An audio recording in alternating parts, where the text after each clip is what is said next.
광운대학교 미디어 영상학부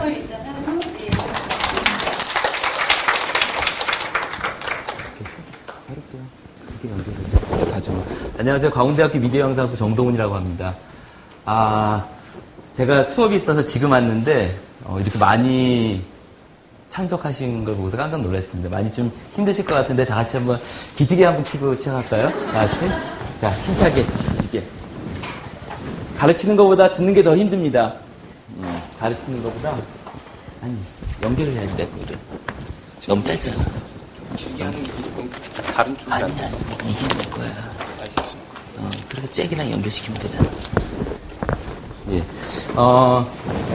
아까 전에, 조금 전에 그 한국 리서치 선생님께서 시간을 굉장히 빨리 진행시키셨던 것 같습니다. 그에 준하게 하겠습니다. 제가 하는 연구가 크게 두 가지가 있습니다. 오늘 발표할 부분은 그 중에 하나인데요. 최근에 3D에 대한 관심이 많이 있는데 2008년서부터 3D 휴먼 팩터 연구를 시작했습니다. 당시만 하더라도 3D가 처음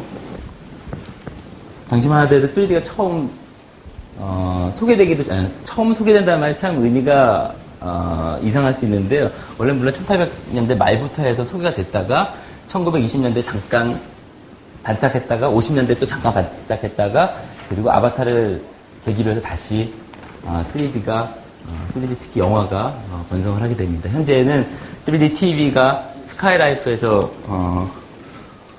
방영을 하고 있고요. 지상파 방송에서 실험 방송을 하고 있습니다. 앞으로의 전망은 어쩔 수 없이 HD TV 다음에는 3D로 가지 않을 것인가.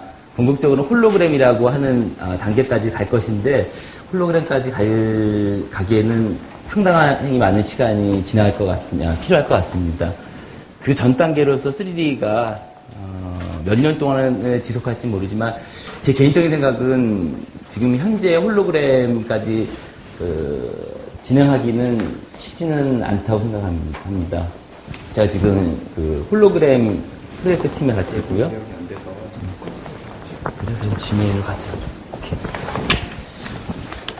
제가 좀 멋있게 하려고 했더니 협조 안 해주네요. 그럼 다시 해야 되네.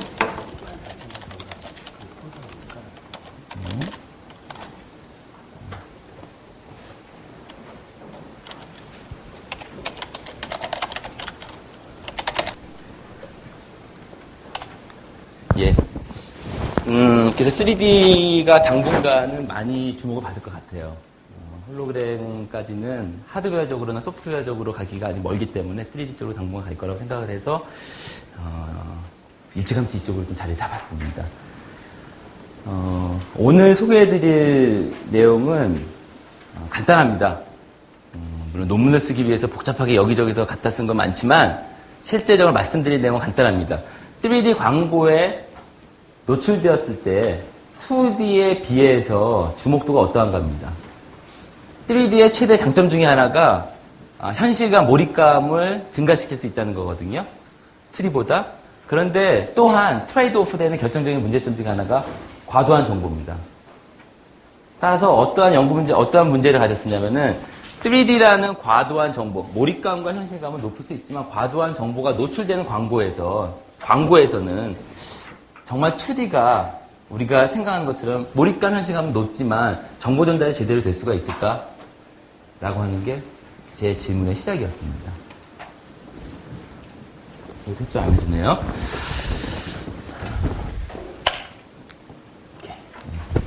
그래서 결국은 묻고자 하는 건 이거였습니다. 2D보다 많은 정보를 제공하는 그리고 깊이 지각 단서를 갖고 있는 뭐 이런 건 다 모르셔도 됩니다. 3D 영상의 주목도는 어떠한가? 그래서 주목도의 핵심을 로고와 브랜드로 잡았습니다. 원래 큰 연구 모형은 이거였는데요. 오늘 말씀드릴 부분은 이 부분만 하겠습니다. 왜냐하면은 아이트래커에 관한 내용이기 때문에 이 부분은 아이트래커로 측정을 할 수가 없거든요. 아이트래커가 생리심리학적으로 많은 정보를 줄 수 있을 거라고 생각할 수 있지만 사실 굉장히 단편적입니다. 그래서 아이트래커로 나온 논문이 그렇게 많지가 않습니다. 또한 우수하게 평가되지도 않습니다. 물론 이렇게 우리 지금 주최하시는 심리학과 쪽에서는 그런 쪽으로 더 중요성을 가는지 모르지만 저희처럼 미디어 쪽을 보는 곳에서는 그렇게 높이 평가를 하지 않기 때문에 사실 제가 연구하는데 많은 어려움을 이런 생리심리학적 측정 기록을 가지고서 연구하는데 많은 어려움을 갖고 있습니다. 그래서 오늘은 이 부분만 말씀을 드리려고 합니다. 복잡한데요. 간단하게 말씀드리면 2D 광고와 3D 광고의 광고 자극, 제품과 로고로 받습니다. 텍스트와 이미지의 차이가 있느냐, 어떠한 데에서 응시 지속 시간과 응시 비율과 최초 반응 시간 세 가지에서. 그런데 응시 지속 시간은 이렇게 픽세이션에 관한 거고요. 응시 비율은 그 카운트를 했고요. 그리고 최초 반응 시간은 요거 하나로 봤습니다. 요거는 다 전공 쪽이시니까 다 아시리라 생각을 하고요.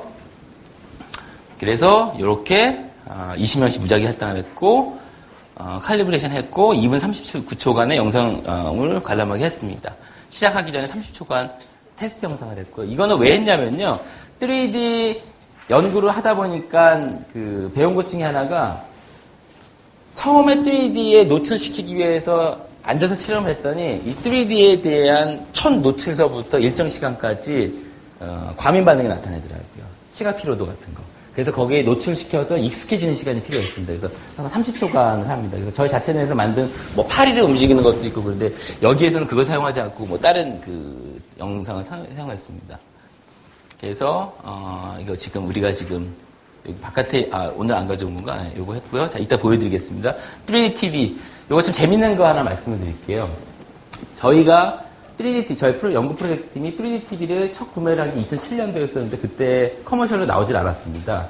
그때 당시에 그 엑지비션으로 나온 거 1,200만 원짜리를 구입을 했었거든요. 평광 방식입니다. 근데 작년에 저희가 240만 원짜리 삼성 파브를 구입을 했습니다.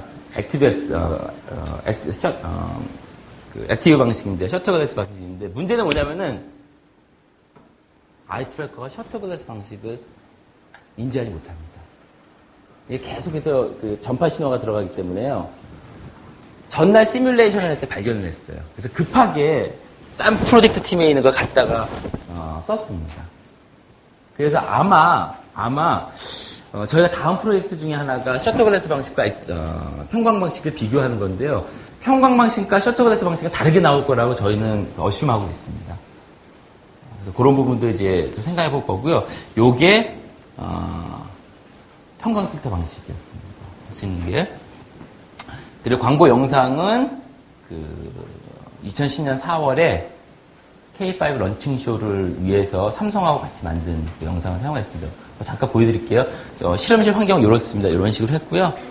평광 안경이고요. 이거 나중에 보여드릴 거고 이렇게 다 칼리브레이션 맞추기 아예 시작하기 전에 이러한 거리와 각도를 다 맞춰야 되기 때문에 이렇게 실제로 이렇게 다 했습니다. 이거 여전히 다 하셨죠? 보셨죠? 이렇게 다 했습니다.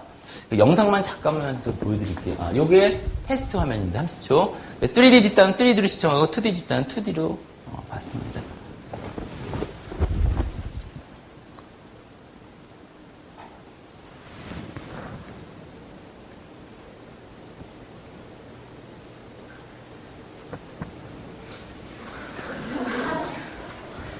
그냥 하랬네요. 하겠습니다. 잘 보셨죠? 그래서 이제 똑같은 광고에 대해서 2D와 3D로 20명씩 노출을 시켰습니다. 총 29개의 AOI였습니다. 고백하자면은 약간의 피싱이 있습니다. 그리고 사실 이렇게 보는 방식에서는 피싱이 사실 없을 수는 없을 것 같다는 자비를 좀 합니다. 그래서 29개 AOI에 대해서 아까 전에 보여드렸던 이런 다양한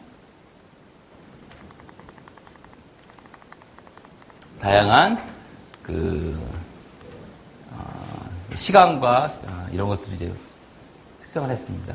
그 중에서 유의미하게 나온 것만 좀 소개해 드릴게요. 그래도 다행히 굉장히 일관성 있게 나왔습니다. 이게 만약 일관성 있게 안 나왔으면 오늘 여러분들한테 참 어떻게 이걸 보여드릴까 이미 발표는 한다고 했는데 한 달 전쯤에 하단부 자막이 유의미하게 나왔는데요.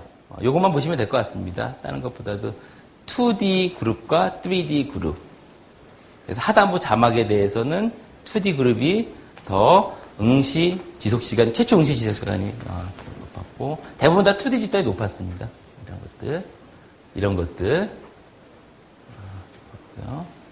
이런 거 다 유의미하게 2D 그룹이 다 높게 나왔습니다. 이런 것들이 다. 자, 이미지에서만 몇 개의 항목에서 여기요 3D 그룹이 높게 나왔고 대부분에서는 다 2D 그룹이 높게 나왔습니다. 대부분요. 그래서 결론은 뭐냐면은 텍스트와 이미지 모든 상황에서 2D가 3D보다 시각적 주의가 높다는 결론을 내렸습니다. 이에 대해서 2D와 3D의 정보 전달에 있어서 어떠한 차이를 갖는지에 대해서 좀 찾아봐야 되는데요. 현재까지 저희가 이것을 어떻게 설명해야 될지에 대한 이론적 배경은 아직까지 찾지 못했습니다. 계속 찾고 있는 중인데요. 가장 만만한 게 이런 정도가 아닐까 좀 싶습니다. 그러니까 많은 정보가 전달되었을 때 과거를 피하기 위해서 시각적 주의가 흩어지는데 우리가 기대했던 것만큼 3D 환경에서 로고나 브랜드로 주목도가 가지 않았다는 것이죠. 2D 같은 경우는 그런 부분에 대해서 상대적으로 더 많이 주목을 했고요. 그래서 이제 요런 예전에 나왔던 논문들을 좀 찾아보고 있는데 여기에 계신 많은 교수님들과 연구자 분들께서 많이 좀 도와주셨으면 좋겠다. 이런 부분에 대해서 깊은 지식이 없기 때문에 시각적 정보에 시각 심리학, 시각 인지 쪽에 깊은 정보가 없기 때문에 이것을 어떻게 설명해야 될지 많이 고민하고 있습니다. 그래서 같이 코워크 하셔가지고 많이 도와주셨으면 좋겠습니다. 찾아본 것 중에 하나 이제 인지 부화 같은 것들에 대해서 이제 최근 논문들이 몇 개 있거든요. 그래서 어느 쪽에 이제 시선 집중화를 하느냐. 근데 정확하게 사실 설명을 잘 못하겠습니다. 이런 것 가지고. 지금 일단 가지고는 왔는데,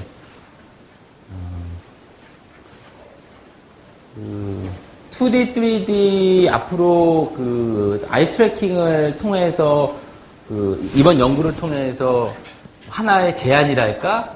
라고 하는 것은 이겁니다. 광고를 할 때 3D로 계속 광고를 하는 것보다는 2D 광고를 주다가 특정 장면에 임팩트를 주기 위해서 3D를 처치 효과를 주는 게 어떤가 하는 게 이것을 통한 저희 임플리케이션입니다. 그래서 요 다음 연구가 지금 요 똑같은 영상을 2D에서 특정 로고와 브랜드에 대해서만 3D 임팩트를 입혀가지고 처치 효과를 주려고 다음 연구는 지금 계획 중입니다. 그렇게 된다면은 만약에 거기에서 3D에 대한 주목도가 높았다면 지금 제가 생각하고 있는 지금 가설이 좀 먹히지 않을까 생각하는데 여전히 가정 단계입니다. 프로포지션 단계고요. 저는 한 요 정도로 마치도록 하겠습니다. 네, 감사합니다.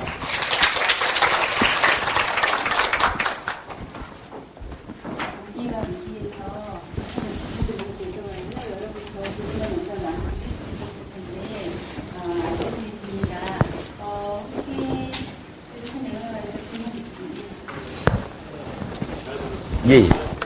과부하가 어느 정도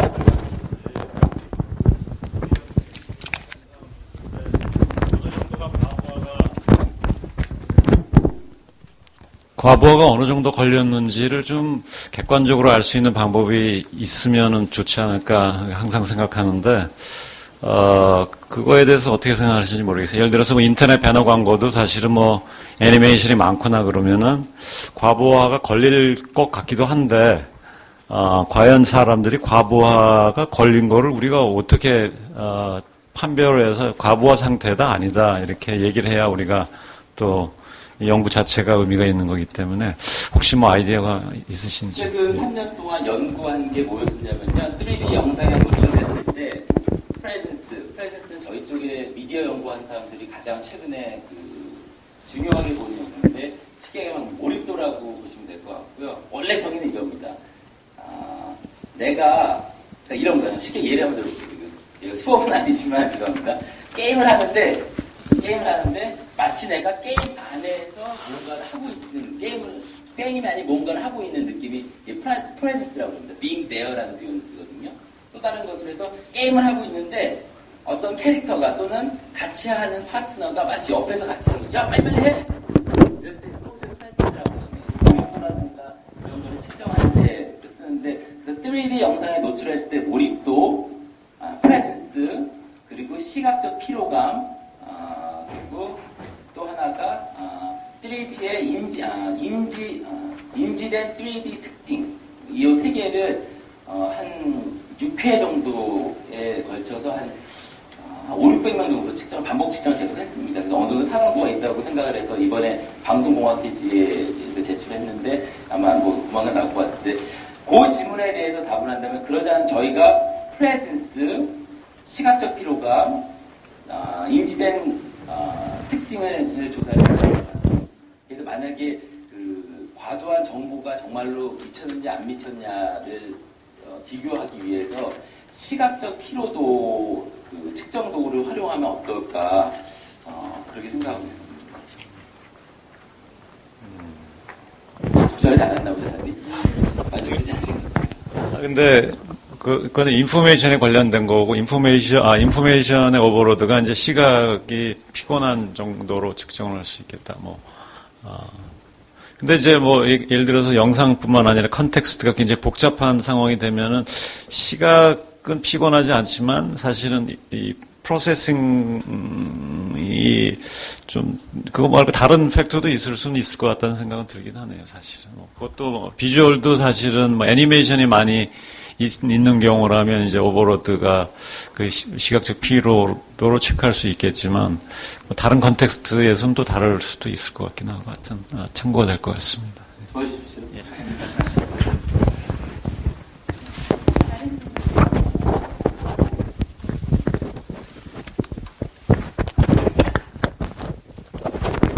네, 안녕하세요. 저희 건국대학교 전문기라고 합니다. 네, 저는 이제 조금 전에 그 질문하셨던 분에 대한 약간 좀 이렇게 부연 설명을 좀 하자면요.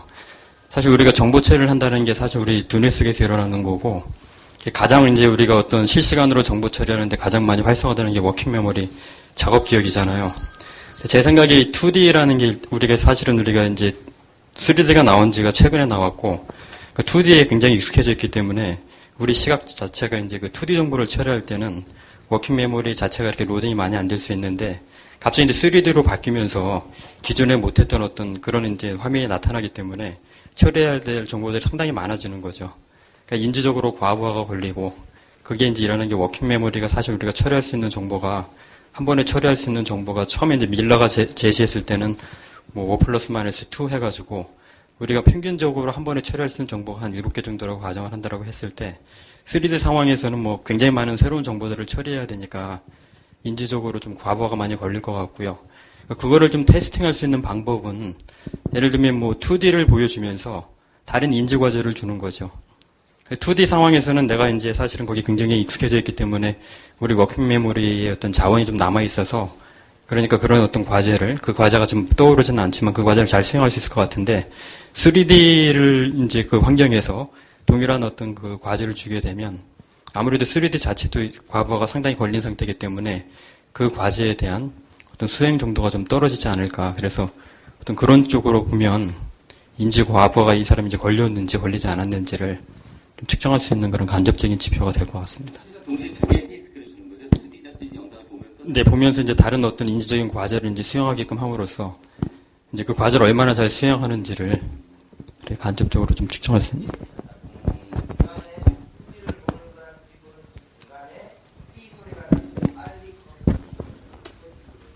네네. 감사합니다.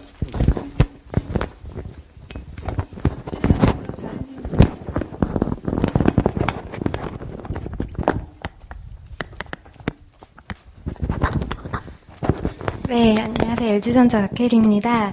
아까 셔틀 클래스 방식은 아이 트래커로 측정을 하기 다고 말씀하셨는데 다음번에는 셔틀러스 방식과 평강 방식을 비교하시는 실험을 하신다고 하셨는데 어떤 방식으로 실험하실 것인지 궁금하고요. 예, 또 하나는 제가 잘 몰라서 그러는 부분일 수 있는데 막 몰입도 부분 얘기하셨는데 이렇게 뭔가 아까 무슨 브랜드 이미지라든지 어떤 부분 시선이 거기 오래 머무르지 않는 대신에 그 3D라는 것을 이렇게 막 체험하고 막 감성을 막 느끼면서 오히려 그 부분을 많이 보진 않아도 더 기억이 많이 되거나 그럴 수 있는 부분은 없는지 궁금합니다. 두 가지 다 저희가 굉장히 관심 있는 부분이고요. 작년에 보여드렸다시피 그 제인이나 태도, 프라이스 이런 거를 좀 계속 좀 보고 있습니다. 그래서 그런 부분 안타깝게 아직은 못 돌려가고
그걸 기준으로 했을 때 앞으로 나오면은 임팩트가 강하고 반대로 피로도가 높고 뒤로 가면 갈수록 임팩트는 낮고 역시 피로도도 낮고 근데 그 아바타 같은 경우는 다 거의 대부분 뒤에서 찍었습니다. 그리고 그 3D 효과도 대부분이 가운데가 아니라 이 바깥쪽으로 줬거든요. 그래서 그런 거를 테스트를 해보려고 지금 컨버전스는 찍었고요. 그래서 페이퍼가 이번에 방송공학 기지에서 나올 것 같고 그리고 컨버전스 말고 거리 아예 그냥 컨버전스 레벨을 나쁘게 주는 게 아니라 거리를 앞으로 해서 임팩트를 많이 줬을 때와 점점 뒤로 갔을 때 요것도 찍어놨는데 아직 실험 못했고 스프레드 상황 가운데 몰렸을 때와 또 퍼졌을 때 하여튼 이렇게 다양한 상황을 지금 실험을 계속해오고 있습니다. 그래서 평강 방식과 액티브 방식도 컨텐츠만 동일하다고 한다면은 평강 방식이 더 다른 예를 들면 제 개인적인 경험상 셔터글래스 방식이 임팩트는 강합니다. 화질이 좋거든요. 근데 피로감이 높습니다. 이러면 시청자들은 일단은 거부합니다. 따라서 LG가 더 좋게 보인다고 얘기를 합니다.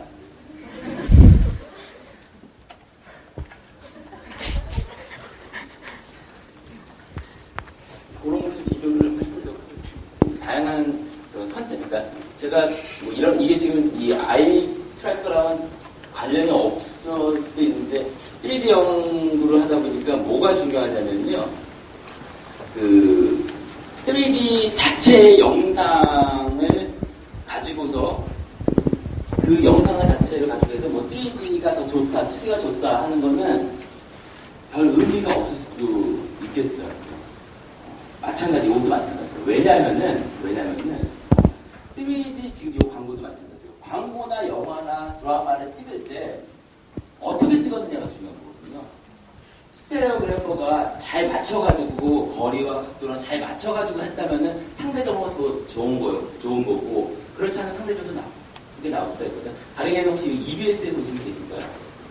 없죠? EBS에서 3D 컨텐츠 진흥원에서 돈 10억 받아가지고 그 캄보디아 그 3D 찍었는데요. 굉장히 안 좋습니다. 굉장히 피곤합니다. 3D 임팩트는 강합니다. 스테레오스코프를 안 썼어요. 이것 가지고서 3D랑 2D를 비교를 하면요, 당연히 3D 안 좋게 나올 겁니다. 그러니까 이런 부분은 어떻게 극복하느냐가 3D 연구에서 중요한 것 또한 아이 트래커를 가지고서 이것을 한다고 할 때에도 그런 부분들을 좀 유의를 해야 되지 않을까. 아이 트래커랑 직접적인 관련이 없어서 주최 측에서 의문을 가지고 있는데.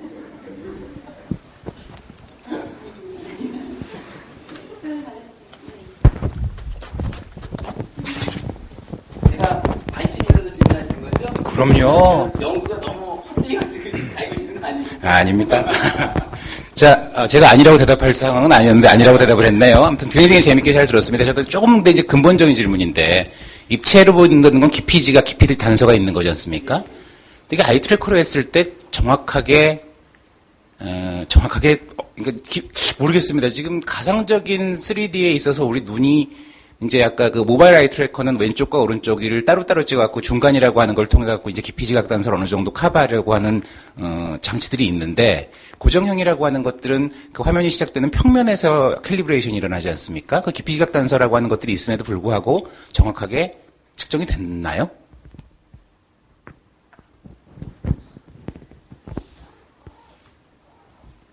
근데 우리가 지금 TV를 보는 것 자체는 어쨌든 간에 디스플레이 상에서 보여지는 거 아닌가요? 무슨 말이냐면 예. 디스플레이 상에서 보여진다는 것은 우리가 아이 트래커로 할 수 있는 게 결국은 굉장히 아이 트래커 여기 업체한테 죄송한데 굉장히 단순합니다. 얼만큼 듀얼 하느냐거든요. 그러니까 사카에다하고 듀얼하고 두 개밖에 없습니다. 움직이면 어떻게 가느냐하고 거기에 얼마나 머무느냐밖에 사실 없습니다.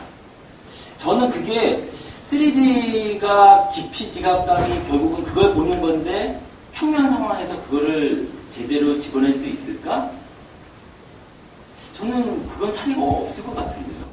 몰라서 여쭤보는 겁니다. 예, 근데 하여튼 그런 부분에서 아까 말씀하신 뭐라고 말씀하셨죠? 하여튼 가까이 오면 멀어지면 멀어질수록 굉장히 입체감은 높아지는데 피곤하고 멀어지면은 멀리 그러니까 포컬 포인트 뒤로 찍으면은 3D 임팩트는 약하고 피로도는 적고 가까이 오면 볼수록 확 보이긴 하는데 피로도 적고. 포컬 포인트가 높은 상황에서의 우리 눈동자가 과연 어디를 향하고 있을 것인가라고 하는 부분에서 그게 분명히 어떤 의미에서 가상적이지만 평면 모니터성보다 앞일 것 같다는 생각도 들거든요. 그렇게 되면은 저기서 나온 결과라고 하는 것들이 또 조금 다른 의미로 해석될 수 있을 것 같아서 그 부분 제일 많이 고민하셨을 것 같아서 여쭤본 겁니다. 저도 딱히 도와주세요. 코어이 잘 좋습니다. 제가 잠깐 사회 부분을 하다가 갑자기 개입을 잠깐하면 아까 포스터 패션에서 보셨는지 모르겠지만 저희도 국사전 예술을 진행을 하려고 지금 셋업을 만들고 있는데요. 그러니까 3D TV처럼 평면상에 이미 양눈의 다른 기준에서 양한 식사가 구현된 거를 한 평면 안에서 보는 방식이 아니라 저희는 그 미러 스테레오스코프를 이용을 해가지고 실제로 이 눈에 보여주는 이미지랑 이 눈에 보여주는 이미지만 따로 만들어서 그 입체감을 통해서 봤을 때 이게 합쳐지면서 입체 영상이 느껴지는 그런 원래 이제 디피지감을 사용하는 고전적인 방법을 사용을 하면서 아이 트래커를 양눈을 동시에 트래킹하는 방식으로 해서 계산을 하면 여러 가지 그런 버전 다이모스먼트라든지 아니면 그런 것들을 함께 측정할 수 있는 그런 방식이 있습니다. 구현된 상황에서 3D가 사실 갖다 놓고 하는 것이 아니라 3D 콘텐츠가 만들어지는 그 원리를 실험 상황으로 구현을 해가지고 연구하는 그런 방식이 있습니다. 그러면 양눈에 보여지는 이미지의 양한 시차를 조절을 하면서 그 시차가 커지고 작아지고 함에 따라서 우리에게 보이는 것이 가까워지는지 멀어지는지 같은 것들을 이제 조절을 하면서 그와 관련된 행동식표라든지 안구 식표라든지 이런 것들을 같이 볼 수 있는 그런 방식의 연구도 있어서 혹시 포스터에도 저도 이게 적절하지 않지만 좀 토론이 될 것 같아서 한 가지면. 근데 그런 연구가 다른 저희 미디어 쪽에 적용을 하면은 TV 보고 있는 사람이 그걸 적용할 수 있을까요? 그러니까 장단점이 있을 수 있는데요. 실제로 TV를 볼 때 어떤가, TV를 제작하시는 쪽에서 저희 같은 방식으로 했을 때 그게 자체가 만약 그렇게 됐을 때 TV에 구현됐을 때 또 다른 반응이 나타날 거예요. 아니요. TV에 구현되는 방식을 그 근본적인 원리를 이용을 해서 구현을 하고 있기 때문에 그러니까 제시되는 방식에서는 차이를 갖지만 지각하는 사람의 지각 경험은 동일한 원리에 의해서 구현이 되고 있기 때문에 근데 역시나 이제 문제 남을 수 있는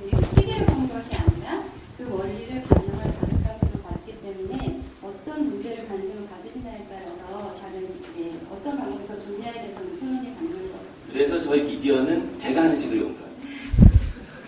제가 하는 식. 그게 바로 실험심리학, 인지심리학에서 하시는 정신심리학 하시는 분하고요. 저희 미디어 심리학하고의 가장 큰 차이점 중에 하나입니다. 그래서 제가 그 실험심리학회, 인지공학회, HCI에 가서 발표할 때마다 반응이 다 다릅니다. 저희 미디어 쪽에 가면은 이런 것만 가더라도 다들 더 이상 좀 우리 김웅 교수님 정도 대셔야지 말씀을 하지 대부분 다 그냥 그 미디어 현상적 반응에 대해서 질문을 하시거든요. 근데 이렇게 시험 쪽에 오시면 이런 말씀하시는데 또 저희 입장에서는 이 부분이 별로 안 중요해요. 왜냐하면은 오디언스가 그런 상황을 구현받을 상황이 없거든요.